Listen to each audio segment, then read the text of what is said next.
piece 89, the Ecstasy of St. Teresa, and it includes 3 images.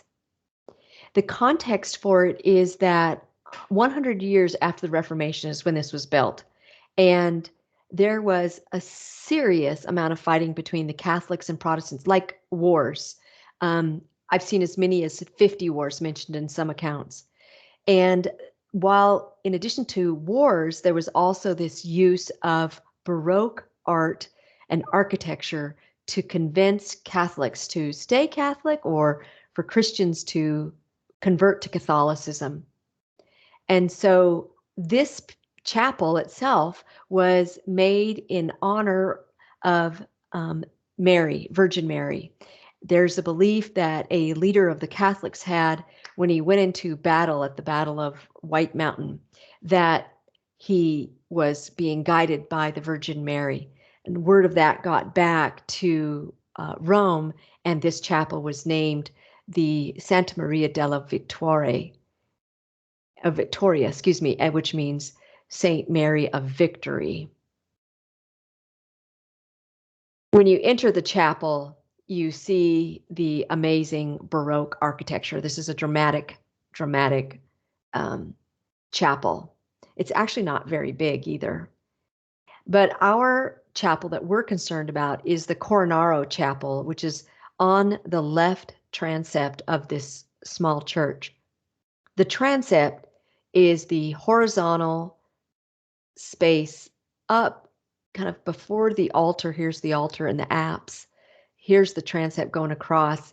And this chapel was commissioned by Cardinal Federico Cornaro. And the function of this is that it serves as a burial place because Cardinal Cornaro was buried here. And its other function in a broader scope is to be one of the best Baroque sculptures speaking to Christians in the Counter-Reformation.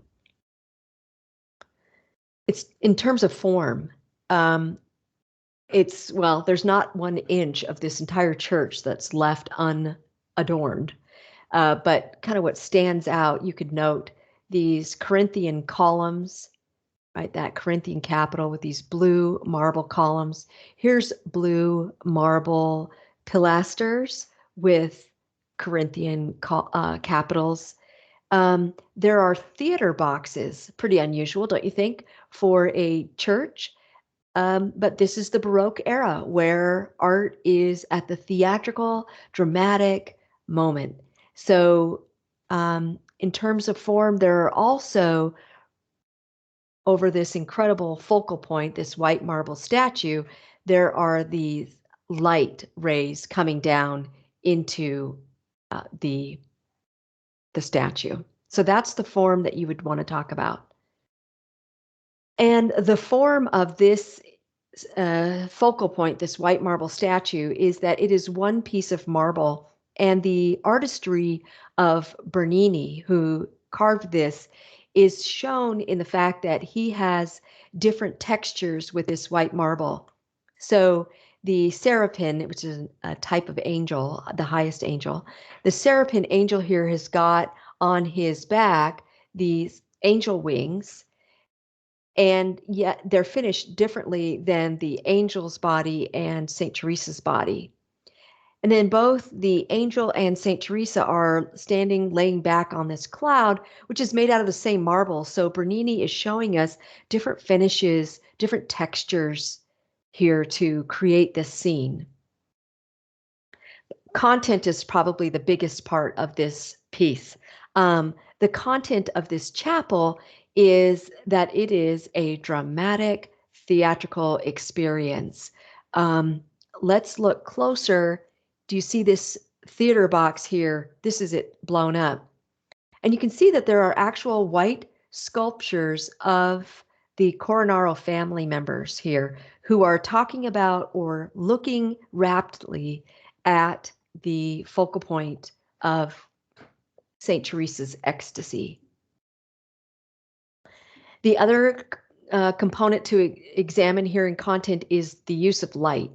And the light just lights up this exchange between this angel and Saint Teresa.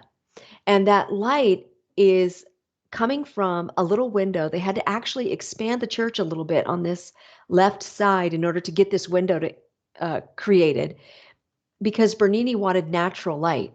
So we have natural light coming out of this little window, and it hits on these golden rays. Now, these golden rays are made out of stucco, so it's kind of like a soft cement, and they're painted. They're painted gold. So the light coming down from this natural window, or natural light from the window, hits these golden rods, lights up the statue. And you can see, if we took a picture, a vertical look all the way up at this chapel, you'd see there's a window above this altarpiece, but that window is lighting up the ceiling fresco here. And so we're really dependent on the hidden natural light coming from that window. Okay, the content that this piece also is based on is from an entry in Saint Teresa's personal journal. But if we look at the content here, let's notice she's swooning. Her body is limp. Her arms and legs. Let me go back here. Do you see that? Her leg here? It's just limp, falling down. Her face has got, half lidded, closed eyes. Her mouth is agape in this moment of ecstasy. The folds of her robe are dramatic in how they fall. And this angel is, lovingly inserting that spear into her heart. So some would claim that Bernini is making this more of a sexual experience. This is the passage that he gets it from in her biography journal. She writes, "I saw an angel near me on the left side in bodily form. He was not tall, but short, marvelously beautiful, with a face which shone as though he were one of the highest of the angels, who seemed to be all of fire. They must be of those whom we call seraphim. I saw in his hands a long golden spear, and at the point of the iron there seemed to be a little fire. This I thought that he thrust several times into my heart, and that it penetrated to my entrails. When he drew out the spear, he seemed to be drawing them out with it, leaving me all on fire with a wondrous love for God. The pain was so great that it caused me to utter several moans, and yet so exceedingly sweet is this greatest of pains that it is impossible to desire to be rid of it, or for the soul to be content with less than God." So, has Bernini sexualized it, or is he showing the greatest of pains that is impossible to desire to be rid of it, for the soul to be content with less than God? All right, Baroque, Counter-Reformation, Catholic, it's in Rome, Italy.